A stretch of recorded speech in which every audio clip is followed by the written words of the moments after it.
एक सबूत उन्होंने बता देना, मेरा इन्वॉल्वमेंट बता देना, मैं राजनीति छोड़ दूंगा, सियासत छोड़ दूंगा।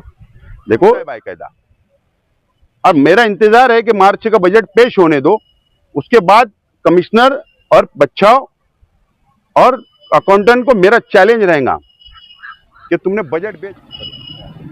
रेडी? सर, मालेगांव महानगर पालिका में इन दिनों देखने में आ रहा है कि कोई भी आ रहा है, अड़ावा बैठक ले रहा है, कभी एमएलए, कभी खासदार, तो कभी भाजपा के नेता, कोई भी अड़ावा। इसका मतलब कानूनी धोरण क्या है? अड़ावा बैठक चाहे म्युनिसिपल कॉरपोरेशन हो, महानगर पालिका हो, या महसूल डिपार्टमेंट हो, या हेल्थ डिपार्टमेंट हो, या पुलिस डिपार्टमेंट हो, महाराष्ट्र शासन का या केंद्र सरकार का कोई भी डिपार्टमेंट हो, ना एमएलए को अड़ावा बैठक लेने का अधिकार है और ना खासदार को अड़ावा बैठक लेने का अधिकार है। और यहां तक के महाराष्ट्र विधानसभा के विरोधी पक्ष नेता, उनको भी ये अधिकार नहीं है।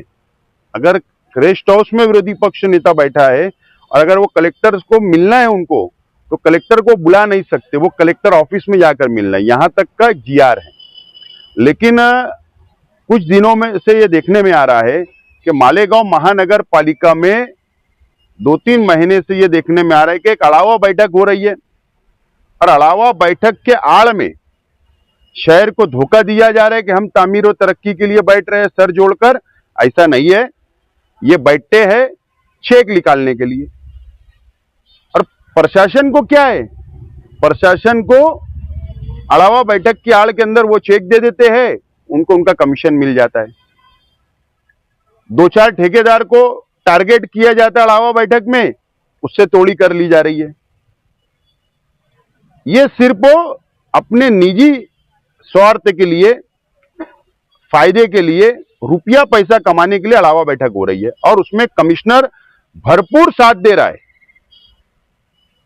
लोक प्रतिनिधि का, अवामी नुमाइंदों का भरपूर साथ दे रहा है, प्रशासन साथ दे रहा है और इनकी मिली भगत से ये बड़ी डील करते हैं, एक कमीशन खोरी करते, इसके लिए अड़ावा बैठक होती है। इसके पहले अड़ावा बैठक हो गई, यही चीज लेके कानून के दायरे में नहीं है तो क्या आप कंप्लेन करेंगे ऊपर? बस आपके चैनल के माध्यम से कमिश्नर ने समझ जाना चाहिए कि मेरा स्टेटमेंट क्या है, और कमिश्नर आज भी नहीं सुधरे तो फिर वो कदम तो मुझे उठाना ही पड़ेगा।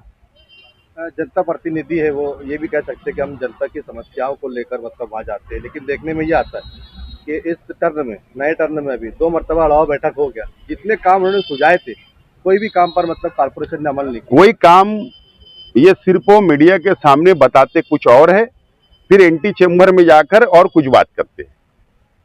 उनको शहर से कोई लेना देना नहीं है, कोई तामीर व तरक्की से लेना देना नहीं है, न तो उसका क्या हुआ बताओ। और वहां अड़ावा बैठक में ऐसे लोग, माजी नगर सेवक, उनकी पार्टी के वर्कर अपनी अपनी फाइल पे दस्तखत लेते नजर आए, चेक निकालने की लिस्ट देते, ये सही कर दो, वो सही कर दो, ये अधिकारी को सस्पेंड कर दो।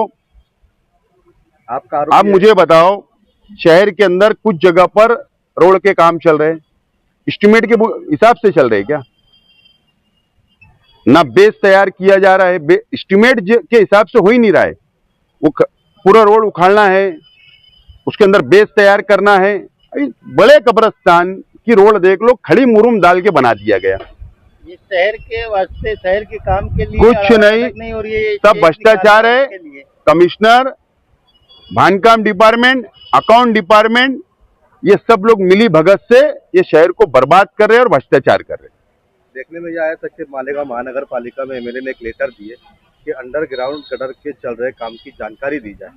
जानकारी ले ली गई और रेस्ट हाउस में ठेकेदार के साथ बंद कमरे में उनकी क्या मीटिंग हुई, इस पर क्या कहेंगे? मेरा यही बोलना है कि कुछ ठेकेदारों को टारगेट करके, कुछ कामों को टारगेट करके, ये सिर्फ ठेकेदारों को ब्लैकमेल करने के लिए, उससे तोड़ी करने के लिए सब धंधा चल रहा है। और मैं साफ तौर पर यह मानने वाला इंसान हूं, ठीक है, अंडरग्राउंड ड्रेनेज हो या और कोई बड़े काम हो, पूरे शहर के लिए आते हैं। अंडरग्राउंड ड्रेनेज का तो मामला ये है कि जितनी क्वांटिटी होना चाहिए था, कम से कम 750 करोड़ रुपए का टेंडर होना चाहिए था, वो सिर्फ पेपर पर 400 करोड़ का काम होने वाला है, जीएसटी वगैरह वगैरह टैक्स काट कर, और आधा अधूरा मालेगांव रहने वाला है। अब ऐसा है कि पूरे मालेगांव महानगर पालिका हद में 1.5 एमएलए का मतदार संघ है। अब कुछ लोग चालाकी से क्वांटिटी अपने इलाके के अंदर करके पूरा कंप्लीट कर ले रहे हैं, और कुछ लोग पैसे के पीछे भाग रहे हैं, कुछ लोग अपना इलाका सुधार रहे। अच्छी बात है, होना चाहिए, तो होशियारी और चालाकी इसमें नहीं है। कुछ लोग कमीशन के पीछे भागकर शहर का नुकसान कर रहे हैं, कुछ लोग अपना इलाका सुधार ले रहे हैं। अच्छी बात है, होना चाहिए, इलाका सुधरना चाहिए, ये मुझे दिख रहा है। लेकिन जहां पर अपना स्वार्थ, रुपया पैसे की बात आएंगी, कमीशन की बात आएंगी, तो इस तरीके से ये शहर का नुकसान ही होगा और ये शहर मजीद और खंडर होते जाएगा।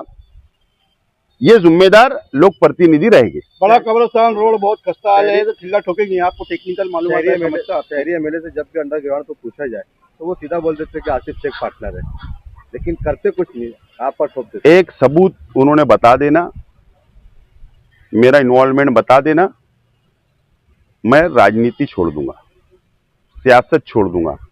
देखो, असल में शेख आसिफ का नाम लिए बगैर इनकी हेडलाइन नहीं बनती, पेपर की हेडलाइन नहीं बन पाती। शेख आसिफ का नाम कोई भी, मेरे मुखालिफ में जितने लीडर हैं, जब तक शेख आसिफ का नाम नहीं लेंगे हेडलाइन बनती ही नहीं है उनकी, खबर अखबार की बनती नहीं है, यूट्यूब की हेडलाइन बनती नहीं है। लेकिन मैं खुश होता हूं कि मैं इतना ताकतवर हूं कि ये लोग सब लोग मिलकर सिर्फ शेख आसिफ का नाम लेते, तो मैं खुश होता हूं। अंडरग्राउंड गटर का पूरे शहर में खोद दिया है, पूरा शहर एकदम खड्डा हो गया है, लेकिन कोई उसके ऊपर पेच वर्क मैं नहीं हो तो रहा है। चाहता हूं कि आप जो मीडिया के लोग हैं, जो तमाम ही मीडिया के जो लोग हैं, मैं तो चाहता हूं कि आप लोग जाइए, कॉरपोरेशन जाओ, सिटी इंजीनियर से बात करो, या अंडरग्राउंड ड्रेनेज का किसके अंडर में काम चल रहा है, कौन इंजीनियर उसका कोऑर्डिनेटर है, उसके पास जाइए, एस्टिमेट खोलकर बैठिए, जहां अंडरग्राउंड जा रही उसके ऊपर का पैचवर्क का, उसके अंदर पैसा पकड़ा या नहीं पकड़ा है, ये देख लो। अब ये जिम्मेदारी इंजीनियरों की है, कि वो काम मुकम्मल कराए, कमिश्नर की है। लेकिन उनको चेक निकालने से फुर्सत नहीं, बोगस बिल पर सही करने से फुर्सत नहीं, जो शहर के अंदर हो रहा है होने दो। ये सब मिली भगत से ये शहर का और कारपोरेशन के नुकसान कर रहे हैं। करोड़ों रुपए कर्जदार हो गई, मैं पहले भी बोलता था, आज भी बोल रहा हूं और आगे भी बोलूंगा। अरे बजट बेच दिया जा रहा है, 10-10 टक्के 12-12 टक्के के अंदर बजट बेचा जाता है, सौदा होता है बाकायदा। और मेरा इंतजार है कि मार्च का बजट पेश होने दो, उसके बाद कमिश्नर और बच्चाओं और अकाउंटेंट को मेरा चैलेंज रहेगा कि तुमने बजट बेच के बताना। थोड़ा मैं इंतजार कर रहा हूं, फरवरी जाएगा, फरवरी में बजट पेश होगा, मार्च में बजट फाइनल होगा, अप्रैल के अंदर लागू होगा, इंतजार कर रहा हूं। अब थोड़ा वक्त गुजरने दो, फिर मैं इनकी क्लास मैं भी लेने वाला हूं। मुझे भी समझता है क्या है, मैं भी महापौर रह चुका हूं, लोक प्रतिनिधि रह चुका हूं, कारपोरेटर रह चुका हूं, कारपोरेशन मुझे भी समझती। लेकिन कमिश्नर साहब कैसा है, दुल्हन को भी निलाते और दूल्हे को भी निलाते, और बचा हुआ पानी अपने ऊपर भी डाल लेते। यानी खुश कैसा करते, वो उनके ऑफिस में कोई मिलने जाएगा तो चलो एंटी चेंबर में बैठो, एंटी चेंबर के अंदर हाँ तुम्हारे 2 काम कर देता, बस खुश।